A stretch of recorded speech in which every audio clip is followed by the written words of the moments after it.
So next we're gonna transition over to a gang truce that happened in El Salvador. Let me preface it by our focus on the gang truce wasn't by accident. We've been continuing to do some work in El Salvador. Violence had gotten to the point where it was massively out of control in El Salvador. And my particular interest as people started to talk about the truce was that when we looked at the gangs arguing that they had control over the streets more so than others, and that they could actually head off problems that any deportees might be able to cause because they had the kind of, they had the ability to impose control over the streets or manage the violence that goes on in the streets. We really wanted to look at it, and one of the best ways to look at that is by looking at a gang truce. A gang truce is one of the very few interventions where what we're really doing is working with the gang for the gang to use whatever they do, whatever authority a leader has, whatever cohesion they have, to self-regulate, right? So if we want to see what kind of influence that they have on the streets, one way to do that might be to look at the gang truce.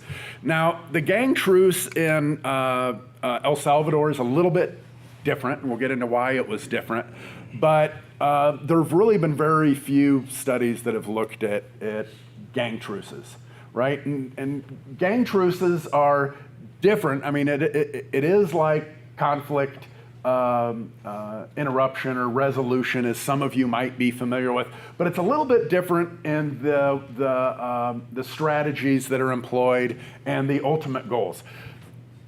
With crisis intervention workers or whatnot, we're oftentimes looking at dealing with a one-off issue. So this gang has a beef with this gang, and so we're going to send these crisis intervention workers out there to stop the feud that's taking place, right? It's at almost a neighborhood level or group level dynamics. With a gang truce, what we're saying is, right, for this area, we're going to agree between one another from the outset not to engage in whatever it is that we're not going to engage in, right? So it's not necessarily one specific incident that you're trying to not have repeat over and over and result in retaliatory violence, but really it's just to think about it as a war, and there's a truce, and we're just going to stop, and we're going to agree that we're not going to engage in more violence, period. Behind this, and it's sort of interesting why people think that a gang truce should work. For me, when I hear about a gang truce, particularly in the United States, to me, frankly, it's almost laughable, right? Like, how do you expect these people to have any form of self-control whatsoever to engage or to stop others from engaging in violence when they can't even wake up at a certain time to make it to school? They can't really have normal, they can't have normally productive lives the way most folks would think about productive lives. Oftentimes we're talking about thugs, we're talking about school dropouts. We're oftentimes dealing with people that have very little self-control in general. So the idea of having a gang truce between gangs in the United States has always caught me as, geez, it's pretty tough. I mean, I have a tough time controlling my 10-year-old, let alone what it's going to be like when he's 16 years old. And having that 16-year-old, which is the average age of a gang member, have control over other members would be really tough, right? It seems hard for me to believe. Things are a little bit different in El Salvador, and some communities in the US, they might be different. But the idea is that gangs are like warrior societies, right? That these groups have feuds with one another, and that it can be these slights. Somebody scuffs a shoe, somebody walks in somebody else's territory, it sets something off, and so then we engage in violence. And then to retaliate, they engage in violence against my group, and it goes back and forth. And after a while, it can be where you don't even know what's going on or why it's going on, but it's a point where you're just simply managing the reputation of your particular group, that you're retaliating to maintain your particular status in a neighborhood, in an area, whatever whatever it might be. What we also think that we know, we don't know this, but we think that we know that gang violence results in greater cohesion within the gang. So if my gang goes and shoots at your gang, that gang is going to come together. They're going to talk, they're going to smoke weed, they're going to drink beer, they're going to do whatever, they're going to talk about it for whatever period of time, but it causes them to come together, and then they go out, they retaliate. My group comes together, we talk, their group comes back together for a little after action report, so to speak, telling their war stories about what happened, right? They come together, we end up doing the same thing, and so all of a sudden, there's people having more contact with one another, there's more people looking out for others' interests, right? That violence results in greater contact and a greater what is perceived to be a need for the others, right? For my safety, I need their help. I can be in danger if I'm leaving my turf, or I'm in danger if I'm not with my buddies because I need their help and to be safe, or whatever it might be. And so that type of feudalism is believed to result in what some people have called more collective behavior, more collective liability. Liability being if you're just in the gang, even if you're not involved in violence, you can be the victim because you're involved with the gang itself. Because of the nature of gangs themselves, oftentimes being involved in illegal activity, oftentimes having to address issues of status or reputation, one of the things that's really difficult to address is gang violence through normal channels of responding to crime, right? Like the police. If I'm the victim of a drive-by shooting and I'm in a gang, my first thought isn't to call up the police and report my victimization and work to prosecute the offender. Instead, it's to take care of it myself, because that will not only enhance my reputation, it'll enhance my gang's reputation. And so it's really tough to have third-party interventions, oftentimes because we don't know about it. People don't want folks to be involved. And so then it creates this self-perpetuating cycle of violence, right? That's tough to slow down through normal methods, policing and other strategies. And so we started to look at these issues in LA. Actually, this whole body of literature is outside of criminology and criminal justice. Most of it is in the public health field, is a violence reduction technique.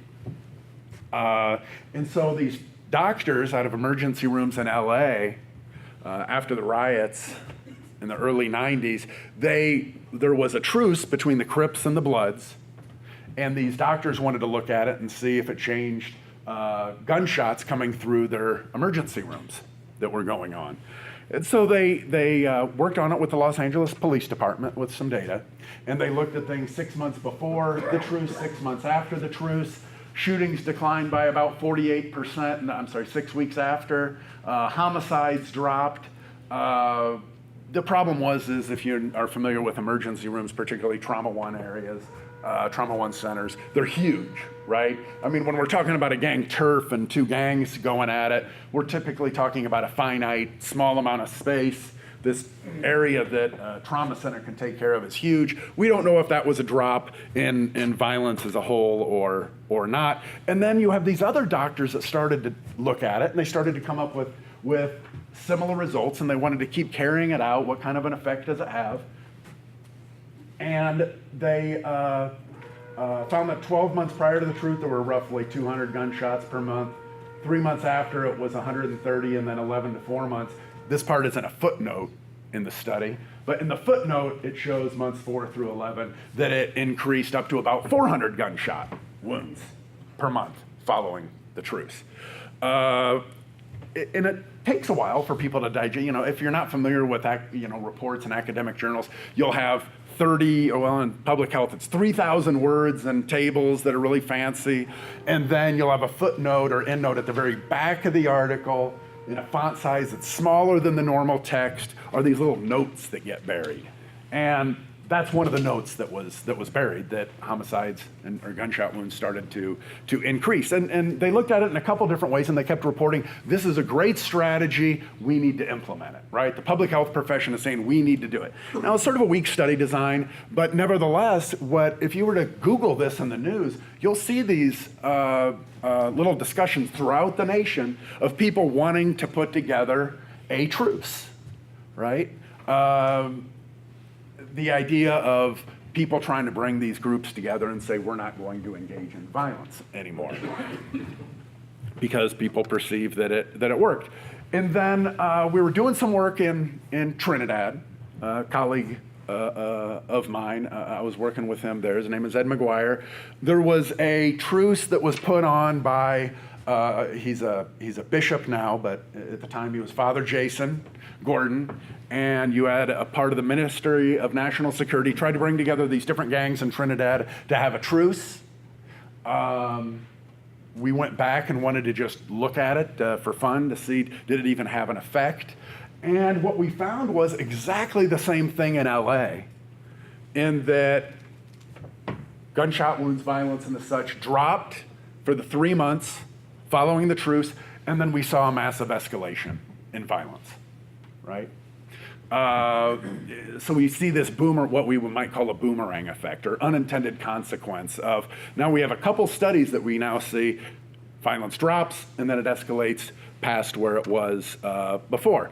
And so I don't want to get into this in much detail, but as part of the same project, the USAID, which is a subdivision of the State Department, they wanted to know what was going on with the truce in El Salvador, and they wanted to be able to contextualize it with other places. So we also conducted an evaluation of gang truces in Jamaica and Honduras. In those two locations, we found that there was no effect at all. And we used a little bit stronger models than had been used before. But while we were doing this, there was this major eruption in Central America, because El Salvador had already started with a gang truce. The gang truce, depending on which story you want to believe, there was either friends of government officials or actual former government officials or others who helped bring together 18th Street, MS-13 in prison, the folks in prison, discuss the potential idea of the truce. And then you have, if you're familiar with this group, called the Organization of American States. They're like the UN for the Americas, right? And they help deal with border disputes. They help try to resolve violent conflicts in the Western Hemisphere.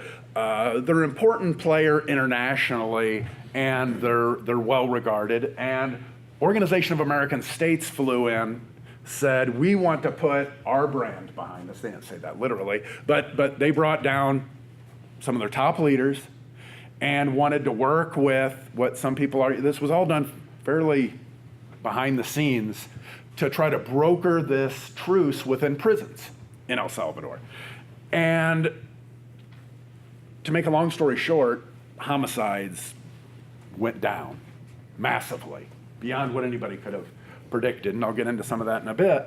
But the reason why this erupted into such a big deal in that part of the world is because it appeared initially like it worked, and it was really effective. And so I'm not understating when I say presidential elections in El Salvador were based around this idea of this truce. And it was really, okay, is it effective? Do we want to use it? And on the other side, is this ethical? Should we be bargaining with the leaders of the most powerful gangs in our society, making a deal with them so that they'll stop violence on the streets? And are we empowering them, right? Because we are going to them, some of the most legitimate institutions, even internationally, are going to them, asking them for their help. So does that elevate them on a different stage, right? Does that give them credibility that they otherwise would not have, is what some people argued. And so USAID was interested in understanding this issue. We talked to them before we started up, and Our thought was, if it follows prior research, there's really two options for this.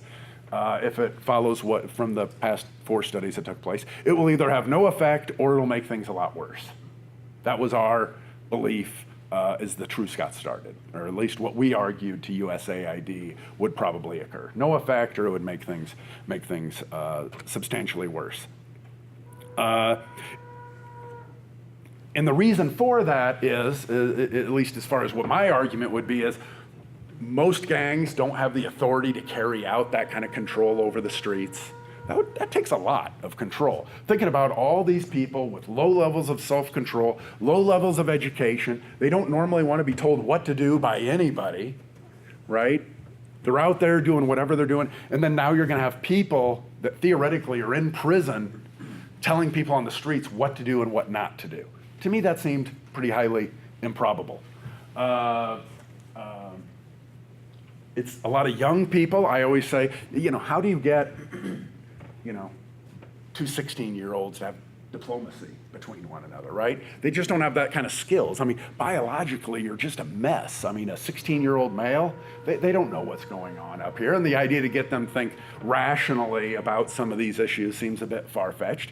And then the other one that a guy by the name of Malcolm Klein has talked a lot about out of LA is that this type of stuff may actually increase gang cohesion because you're legitimizing the group, right? You're saying they're okay, we're gonna work with you. So there's a lot of reasons to believe that maybe this isn't such a good idea or could be effective. And so what we wanted to do was really try to uncover what does the process look like, how did it happen, and what kind of an effect did it have? Because if you could pull off a truce like this, it would suggest something, right? It would suggest something about the gang's capacity to have influence within their communities.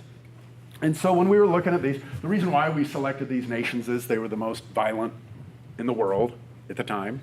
The only nation states that were more violent were states like Iraq and Syria and Afghanistan, where you had some pretty active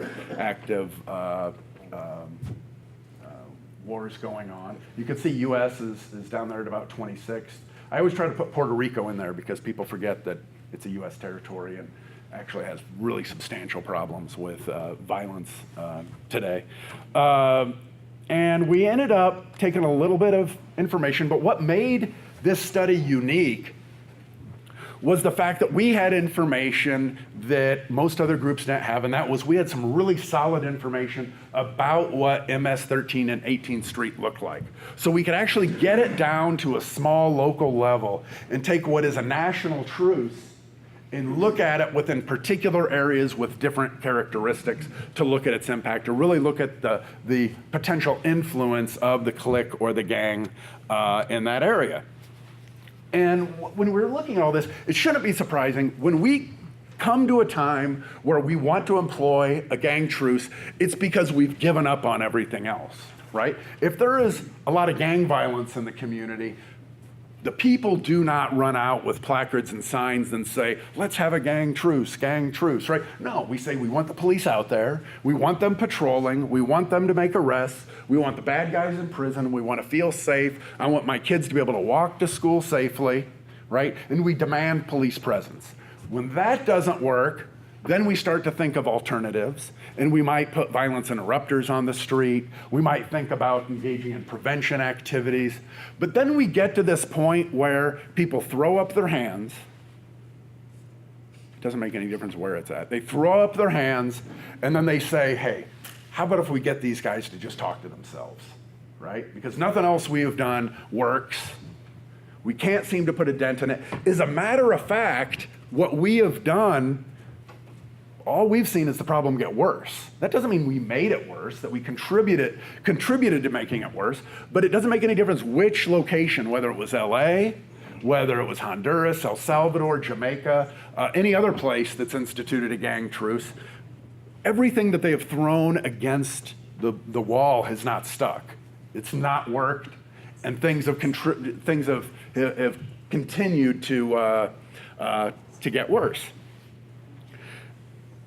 And so while the state or the government may not be formally involved in brokering the truce, at a minimum, they passively agree to it, right? They aren't going to go in and pick up people. They're typically going to have communication with the people who are involved in it to understand what's going on. At a minimum, they're aware of it.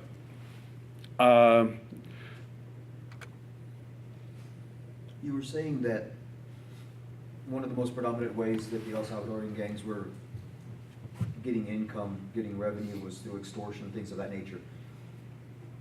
What were the results as far as non-combatants? I see that it reduced the casualties for the combatants in gun violence and things of that nature, but what was the impact for the non-combatants, the people who were being extorted? Just because they're not killing each other on the streets, how did that affect them as far as the non-combatants? The people who were asking for the truce, it seems almost as though, you know, there's less violence in the streets, but how does it impact them? Man, you're right. I mean, you're way ahead, and you're right on. Many of the residents loved the truce because they felt safer, and we'll get to that in a second, but they felt a lot better in their communities. They felt safe again. Some people argued that there really wasn't a reduction in violence. What really was going on is the gangs were just hiding the dead bodies, right? And so they were still killing the same amount. They were just moving them and burying them. And we found a little bit of that evidence, but it wasn't huge.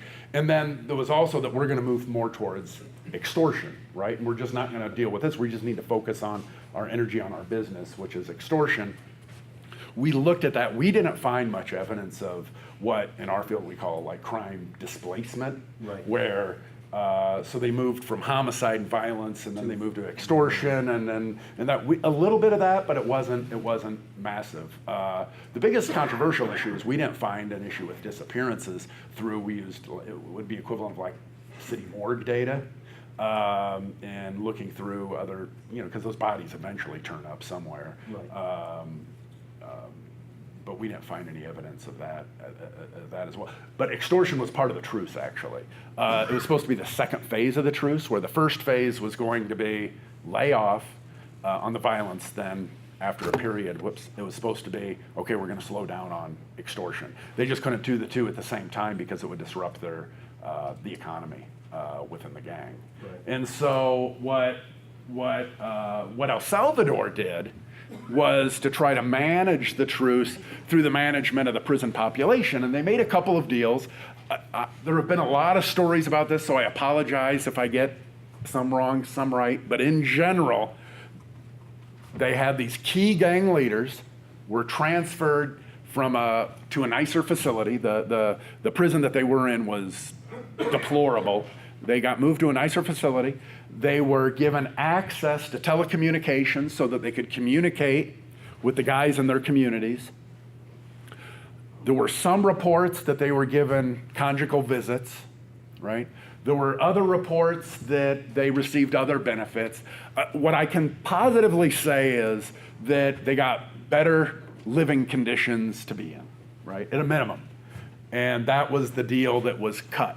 Now, the government says they weren't involved in the truce, but these guys were transferred from a really bad prison to at least mediocre prison. So there was something that happened that people agreed that these people should be moved over to over here. And then long term, the goal was that then we'll next work on extorsion. And you're right, because that is a massive problem for the everyday citizen, for the local business owners or the small business owners in particular. And so you can ignore this, but this is more for my memory and for my help than yours. So what we did was, just like we did before, we looked at all these social structural factors. Poverty, their economic situation that they were in, this idea of internal migration, all the normal things academics do, thinking about, all the academics, all of us want to talk about the environment in which somebody's raised or the environment in which violence takes place and how that may contribute to what different people might do. But what we did a little bit different here that hadn't been done was, what we really wanted to do was understand really where was the locus of control. Is it on the streets? Is it in prison? Is it with 18th Street? Is it with MS-13? If things worked the way people sort of believe that they did, it would be that if you could control these small number of guys in prison who are said to have an impact on the guys on the street, you can reduce violence, because there really is that much structure. Even though it's informal structure, there's structure. So what we did was we broke it down and looked at the number of gang members by gang in each community, based on those that are living in the community, active in the gang, based on the number of people from that gang and that community that were in prison. So for example, if I'm from a particular community and I'm a member of 18th Street and I was in the gang on 18th Street, then I went to prison. Typically you go to your own prison, 18th Street prison there in El Salvador. And then what we did was we geocoded which neighborhoods these guys were from, right? Because they're purportedly in the leadership. They play a major role in leadership informally within the group. And so some people argued that there was really no change in homicides, and there was actually a bigger group than you might think. In fact, we found that there was a substantial reduction in homicides 12 months following the truce. Homicides dropped from about 354 a month prior to the truce to 218. Think about that cumulatively over 12 months. That's a lot of reduced homicides, right? So when a mother says, I'm really, and you would run into these people, I'm really happy for the truce. My neighborhood is now livable. It's safe. You would run into other people that would say, this is absolutely deplorable. We've empowered the gangs. I mean, this was a very heated and emotional issue in the nation. And what made it more heated was the truce had an effect. There's no doubt about it. The truce had a major impact on reducing violence within the nation. This is what it looked like, right? So in about 2012, they signed the truce documents, or they agree to the terms. They get transferred to another prison. Bam! Violence is almost eliminated overnight. It goes down. That sort of tell you who's in control, right? It wasn't the police. It wasn't the courts. It wasn't even the prisons. It was those few guys in prison that call the shots on the streets. At a minimum, right? Or what we think is that, because that's what the transfer was, right? But we see this massive reduction in homicides. Something that country has been struggling with for over 20 years is addressed with a stroke of a pen, and these guys transfer, right? So we start to look at it a little bit more carefully, and we want to find out, okay, that's the nationwide trend. Let's look at it by neighborhood within the particular groups. This table is, I can't tell you how much me and my co-author argued about this table. Unfortunately, I'm not the stats guy, so he won. But so it's a little bit counterintuitive that reduction in homicide is towards the right. So if you're looking at the far right, right here, you can see that in these communities, there were roughly 10 communities that had about an 80 to 90% reduction in homicides, right? You had about 50 communities, or 30 communities that had a 50% reduction, and you had some of these communities where homicides actually increased, right? So that was somewhat interesting. Why do we have an increase in some, and we have such a massive change in other communities, right? There's something going on geographically that is responsible for this sort of odd distribution in violence, or at least how it broke down. Did they ever take into consideration the actors from a third party taking advantage of the fact that the two major parties were no longer war? You know, that's interesting you say that, because there are other gangs in El Salvador. There's about 3 or 4. I forget what they're called, but they're pretty minor players compared to these two. But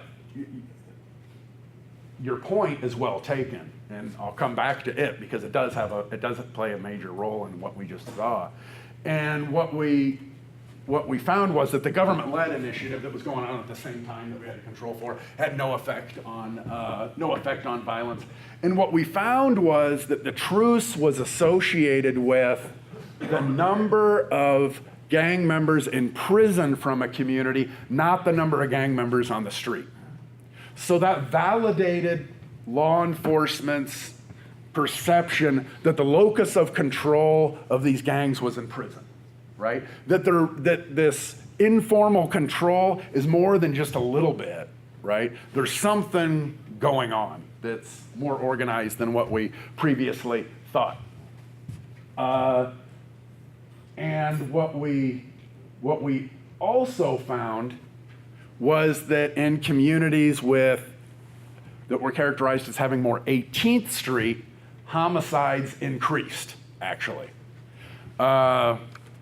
This gives you, it's still not clear. I appreciate I'll go to this time, to be fair. And so if you take a look at this chart, the square is 18th Street. So if you had 100 members, or 18th Street in prison, you had about a doubling in homicides. If you had a lot of guys in your community from 18th Street, your homicides doubled. Where if you had a lot of guys in MS-13, let's say 100 guys, your homicides were almost eliminated. So if you lived in a community characterized by 18th Street, homicides went up. If you lived in a community primarily with folks from MS-13 who are in prison, homicides dramatically went down, dramatically. And so one of the things that we went back, because not too many people nobody had really observed this, and we couldn't figure out why is this taking place? And it had to do with, in 18th Street, there was a breakup around the truce, and people were duking it out for who would be in control. And so you have this intergang conflict that was taking place within 18th Street gang, and there was feuding, killing each other. Whereas MS-13, for whatever reason, was more organizationally sophisticated, was more stable. They were able to hold control, hold the folks together, put them on the same page. Homicides dropped, and because the country is primarily comprised of MS-13, at least they comprise more communities and more influential in more communities, we saw homicides decline within those communities. So we had a differential impact depending upon really the state in which the gang was organized. If the gang was more organized, the truce worked, at least for a couple years. If we had less organizational sophistication, it actually made things what we think might be worse. And so when we put it in the context of other studies, right? We see in Los Angeles, I'm pretty sure it increased violence. In Trinidad, I'm pretty sure it increased violence as a consequence of the truce. Jamaica and Honduras had no effect. And in El Salvador, for a couple of years, at least, where MS was, violence declined. Now, what I don't go into here, but what I could say is after the collapse of the truce, after about 24 months, homicides went to their historic highest levels ever after the truce collapsed. Yeah? Was it occasion when the government asked for the truce, I guess around election time perhaps, were they greasing the skin, so to speak, with MS-13, and then they fell out of love with them and quit giving them money, and then they got back into the violence again hey, that they quit funding, because it's all about money at the end of the day. So how were they able to, the gang members? I don't want to get too specific with this going live on the internet, but what I can say is that the less love the truce got, Right. violence increased. You know, and it wasn't like not obvious. It was obvious to the point where the international community was like, "Whoa, what's going on? This is massive levels of violence hit El Salvador when the truce collapsed, particularly with MS-13. I mean, it returned as the issue, and that's what led to the next series of elections with people saying, "We don't care what it is, we need the truce." Other people saying, "No, we can't give the gangs that much control." Now, the whole discussion is sort of ironic because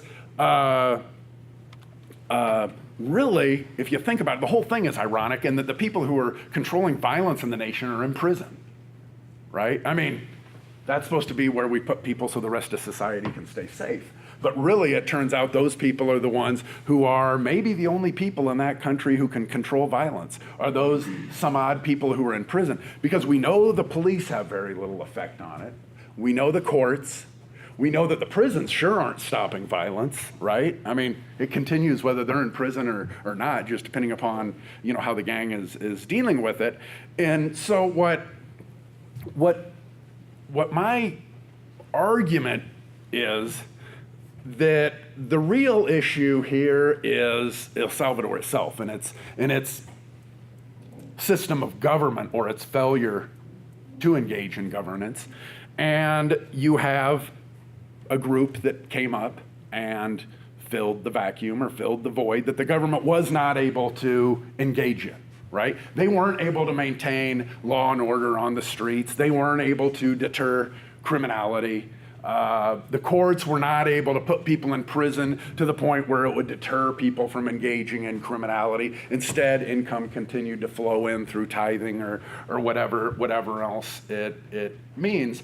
But the very fact that gangs in El Salvador have the capacity for greater control on the streets than the government by 50%, if we want to quantify it, right? They dropped violence by 50%. Police were never able to do that. The gangs could. If they have that level of control on the streets, what does that suggest for the government's capacity to deal with other problems, right? And so while MS-13, I would argue, isn't necessarily a transnational threat to the United States itself, I firmly believe it's not like an organized crime syndicate where they're ordering a lot of stuff going on in the United States and the such. I think they have control within their country where there's very little capacity to control gangs, control criminality. People can make an income off of their criminality enough to be at least average income. But once you get to the United States, you have what I would argue is at least reasonable institutions. We have police that are fairly efficient and effective. We have courts that aren't corrupt. They move fairly quickly. You put people in prison, it seems to dissuade their communication at least a little bit. And we can't continue the criminal enterprise due to it. At each stage, we're able to effectively manage it in a reasonable amount of time. In El Salvador, that's not the case. And that allows in this case, MS-13 to flourish, and violence to flourish, and extortion to flourish. But, and so the question isn't so much as MS-13 a problem. They're a problem for people in El Salvador. It's a horrible problem. I can't imagine it. But my argument is if that can flourish, what else can flourish? I guess I'm saying the solution isn't to deal with MS-13 per se. Right? In terms of America, I would argue in terms of national policy, our issue should be helping El Salvador address that vacuum in power, create greater governance, increase the rule of law so that it will address problems like MS-13, along with what I'm sure will be other problems if they continue down the path with little government control, right? Sort of what we saw going on in Mexico for a period of time, particularly in certain pockets. And, you know, we could get into even more extreme versions of this, like what happened in Colombia down the road, where the cartels were almost in complete control of government there for a period of time. That has not happened in El Salvador yet, but what you can definitely see is it's definitely a ground in which it would be fairly easy for problems to occur that could affect the United States, is what I believe. Any questions? The powers that be that were incarcerated, that were kind of, you know, the shot callers that were actually getting results on the streets. Did you guys look into it as far as, I mean, if the cops can't do it, it's pretty obvious if you break a law, what you deal with is consequentially with law enforcement as opposed to what you would deal with from somebody on the, I guess, the level of violence. Did you guys look into that as far as how they were able to control them on the streets? It was through violence. I mean, it was... Or the threat of? The threat of, or... I mean, from what I was told by a handful of individuals was that the few people that did step out of line were dealt with fairly rapidly. One of it was by, from what I understand, it was almost like a demotion in the clique. Okay, then if you can't control your guys, I'm going to have somebody who will. Other cases, it was through violence. But it didn't take too many of those occasions that people understood. To me, what's remarkable is just the level of control an organization like that or a gang like that can have on the streets. And so when we were looking at the deportees, I was like, boy, that's a bit of a stretch to think that a gang can have that kind of control over the streets to stabilize it. I mean, that's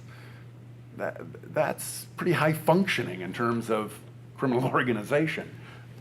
This is, I think, just way beyond that, and it suggests that something needs to be done fairly rapidly within that nation to address that vacuum, power vacuum. That's one of those things that when you think about it, when you're dealing with the confines of, proper law enforcement, I mean, you can't affect those types of consequences on the individuals that you're attempting to control. Well, and I mean, we talked to them a lot about homicides that they carried out, and most of these folks didn't just engage in one homicide. They were like, no, how am I gonna get caught? Now, the only way I'm gonna get caught is if it's just bad luck.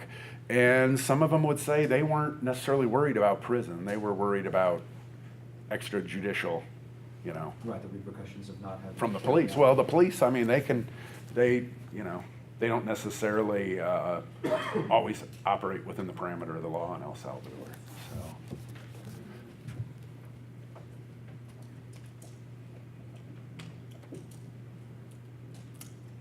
Any questions? So what was the solution? Well, what we did was, and this gets into sort of, what we ended up doing is writing up a series of recommendations to USAID and state that argued that we don't believe that a gang truce is the best approach to take when there are other alternatives are possible. If you have other means of addressing the issue, but if you have high levels of homicide, if your government can't do anything in terms of crime control or controlling violence, if your gang leaders have enough control, I could see that there's a case to be made that a truce could be like a tourniquet, right? You can use that tourniquet and get away with using it for a short period of time, but you damn well better have the ability to deal with that problem in a more sophisticated way within a really short period of time, or it's gonna make things worse. And so that means if you're gonna have a truce, you better be using that, whether it's 3 months, 1 year, or 2 years, you better be using that time very productively to increase your capacity to engage in effective policing, engage in courts that are appropriate, have better prisons. And that would be a hell of a leap, given most of these nations have been around for longer than a few years for them to get their stuff together. But when you have the public, I mean, I think about it if I was a policymaker and I had to listen to families talking about their kids not being able to go to school, their kids, being victimized, their businesses being affected by extortion. You would be in a tough spot if you knew that you could decrease homicides by 50% with a gang truce. Right? I mean, I could see the pressure. It would be really tough to say, yeah, but it'll be really bad in 2 years when they just want things to be better today, right? I can understand that, where there's this competing needs between short-term victory and long-term sustainability of an issue. But I do believe that gang truces make things worse over the long run. I think that at a minimum they have no effect. We know that in some cases, a few cases, they make things worse, right? But in no case have we seen a sustained reduction in violence. Even in El Salvador, it became worse, right? It got a lot worse. And I would argue that that's due to what folks like Malcolm Klein have argued, that these types of things result in greater cohesion, empower the gangs, give them more authority within the community, at least informally, and are able to address issues in different ways that the police can. Is there still an advocacy for these in the United States? I haven't paid attention to that. I mean, because the message to me when I look at this is your problem has to be out of control. The gangs have to be organized, which the evidence in general is not the case in the United States. You have to have prison control, and even efforts of Mexican mafia and rest of humanity doesn't appear to have as much control as they think they do. So it suggests that we would have the repercussions we see in the United States. Is there still advocacy for the gang truces? Do you see much? You see it pop up in the newspapers. When you do a Google search on newspapers, you'll see people trying to get people together. I argue that's only going to make it worse. Or worst case scenario is it'll make it worse. Best case scenario is it has no effect, right? But you do have other developing nations like Jamaica where they have the Peace Management Institute, which are government-led institutions that their sole purpose is to engage in conflict resolution and truce-building exercises. So they're built in as a formal way of trying to get this informal activity going. And so our argument is maybe that isn't such a wise choice to do. Yeah. With Honduras being a neighbor and having similar problem with MS, why do you think they had no effect, or a truce there was no effect to it? That's a great question. I think it's because they had no meat to it in terms of the benefits that they provided to the people in prison or to leaders in general. It was more like every other truce, and that is it's a handshake, or in Jamaica, it's a sign a document. It's symbolic. In El Salvador, people were going to be in for life. They would get better living conditions. They had a real incentive to maintain a better standard of living and attempting to deal with violence. And some people argue that's why extortion increased, because they had to sort of move things around and adjust in a couple of... We didn't find any increase in extortion, by the way, but some people were arguing for that. But in Honduras, I think there was just no carrot there.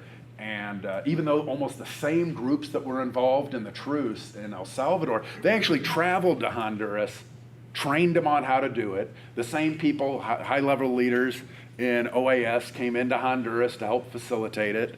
But I think that there just wasn't that same carrot dangling on the other end, and so there was no incentive. Or it could be that the gangs are just substantially different. We don't, it may be that they just don't have as much, they aren't as structured there. Have less control on the street. Mm-hmm. Any other questions, comments? What I would really like to hear are some criticisms in terms of what you think is not right on, in terms of what you think is different, right? People oftentimes are there and they shake their head and they say, this guy lives in a different world at the top of an ivory tower, that's not right. And then they just pat us on the head and ignore us. But we really would appreciate feedback that you have. I know a lot of people are polite. I have a good friend of mine, Bill King, who always says criticism equals love. It's the only way that we grow. And so any comments that you do have, I'm pretty thick-skinned about that sort of stuff. Any criticism? Yeah. How much do the studies show corruption or infiltration into the government by the gangs?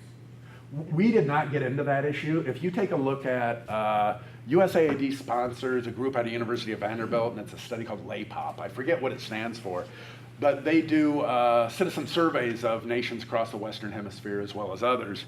And corruption is a massive issue in that people don't have faith in the police, the courts, the prisons, and they really do have to put their faith somewhere else.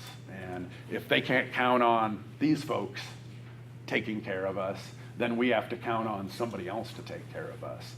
And in some cases like Jamaica, Brazil, very limited case Trinidad, El Salvador, they can count on the gangs to take care of them. I mean, I always remember there was a individual that I was talking to, a church official in Trinidad, and he was like, look, I had this old lady, she told me she was robbed, her purse was gone, the police didn't even bother to come, to investigate it, so I went to the local gang leader, and he was able to get this old lady's purse back within 24 hours, right? He didn't want to mess with, you know, that was sort of out, that was out of bounds, right? It was this little old lady with no money. The gang did what the police wouldn't even talk to them about. In Jamaica and Trinidad and Brazil, you have these others where there are these informal community courts because the police, the courts just can't handle the workload or don't have the training or capacity, whatever it is, to get the job done. Thank you. Thanks.